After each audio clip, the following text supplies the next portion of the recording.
Good afternoon, everyone. Welcome to Fatima as well. Thank you for liking, sharing, subscribing. Most importantly, thank you for talking back at me. Fatima's World is basically about families, trending issues on social media. Sometimes we just go and then give our opinion. Our opinions are not final here. Okay, for my new subscribers, my name is simply Fatima Mohammed Bashir. I am the popular face behind Fatima's World.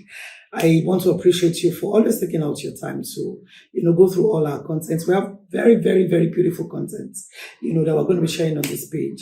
Please tell a friend to subscribe to Fatima's World so we can have very, very, very interesting, sensitive family topics to talk about. Today, I'm going to be talking about a very sensitive and important topic. One that I've not really seen anyone deal with, as it were. The only person who came close to dealing with it is my mentor, Dr. Okiwa. I saw that, he touched on it. But today I would like to delve into it and then take out your knives or whatever you want to use. Let's dissect. I'll be talking about the misinterpretation. Yes, it's a misinterpretation of patience in marriage. How we have tended to view what marriage is and what patience is in marriage. You see? We're driving into a topic that has lingered in many homes for generations. The idea of patience in marriage. Now, don't get me wrong, patience is a beautiful virtue.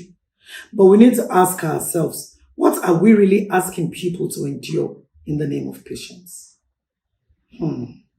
What are we asking people to endure in the name of patience? Let us unpack this. When we preach patience in marriage, all we're doing and all we are meant to do is to promote resilience and mutual growth. Is that our goal? Or are we inadvertently enabling unfairness, neglect, and even abuse? Here's the hard truth. A lot of time when we ask someone, especially a wife, to be patient, what we are really saying is take whatever comes without reacting. Think about that. Is that patience? It is silence in the face of mistreatment.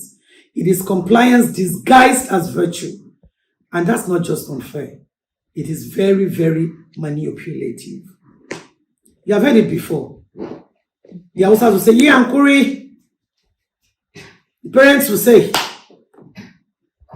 elders will say it. Your friends will say it. Your aunties will say it. And too often than not, that's the only thing that they say. No follow-up, no interventions, no action to address the poor treatment being endured. All they say is, just be patient. Or the Yoruba mother will say, she suru. Again, it is a one-sided thing, always directed at the wife. Rarely, nobody talks about the husband. Or you find the Igbo saying, where did he? A plea to endure for the sake of avoiding shame. They don't want you to come back. They don't want your marriage to break. Or to just keep certain benefits from flowing. The man is your benefactor, and by so doing, they have money. They don't care. What happens as a result of that? The woman becomes entrapped in a cycle of abuse. What that invariably does is affect their mental health. Their homes are eroded. And it is far from being the heaven that they have thought that they will have. That home is no longer the heaven of love and peace. It has become a prison of stress and resentment. This approach is unsustainable. It's the reason why so many wives eventually break out emotionally, mentally, and sometimes even physically. You remember the case of one lady who killed her husband in Ibadan? They had just come back. They didn't have a quarrel. She went to sleep, had his bath, and she stayed there and stabbed him to death. Do you know what that action does to her? Or did to her? She was not in her right mental state. She didn't know what she was doing. She had been abused severally. She was tired. And every time she opened up and spoke up, they would say, just be patient. Marriage is not a bed of roses. You have to enjoy your marriage. And it kept destroying her mental health. Until such a time when she couldn't take it again. Don't get me wrong. Patience is very important, especially in marriage. But patience has to come with fairness. It has to come with equity, with objectivity, and with a genuine effort to resolve issues. It shouldn't just be one-sided directive to keep quiet and endure. Endure what? When you tell someone to be patient, it needs to be over a situation you can objectively evaluate. It needs to be a situation where both sides are held accountable, where the action of one person is not being ignored, while the other person is told to endure endlessly. Parents, elders, mediators, please listen carefully.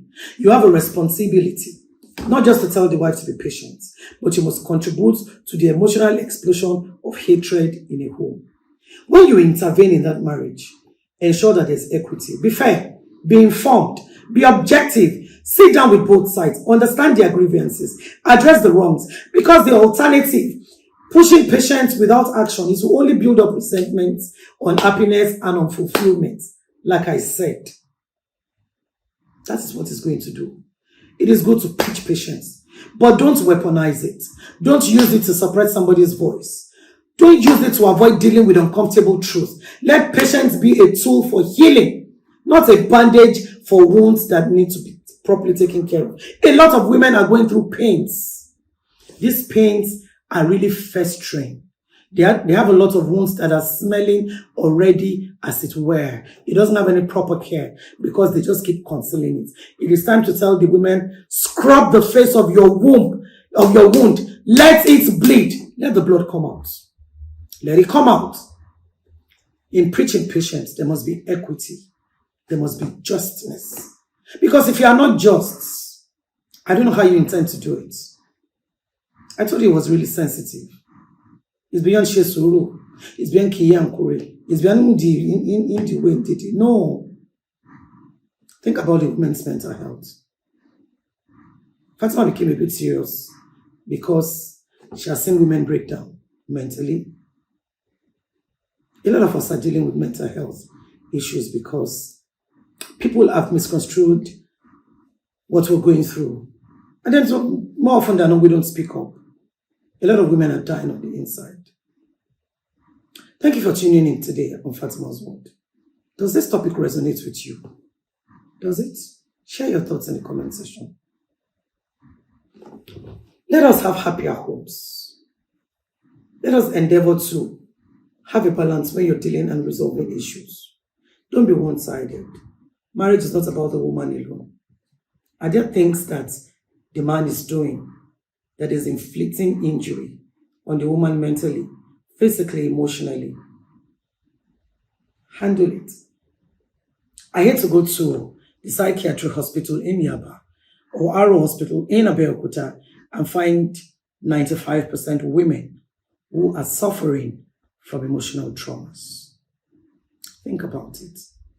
Thank you for staying with me on Fatima's Word this afternoon. Thank you for liking, sharing, and subscribing.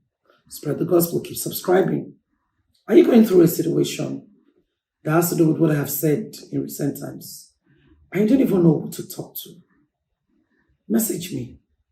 Fatima is here. Talk to me. I would be sharing your story. There would be 100% confidentiality. And then you have people's opinion so you can make the right decisions. Thank you so very much. God bless you. I love you.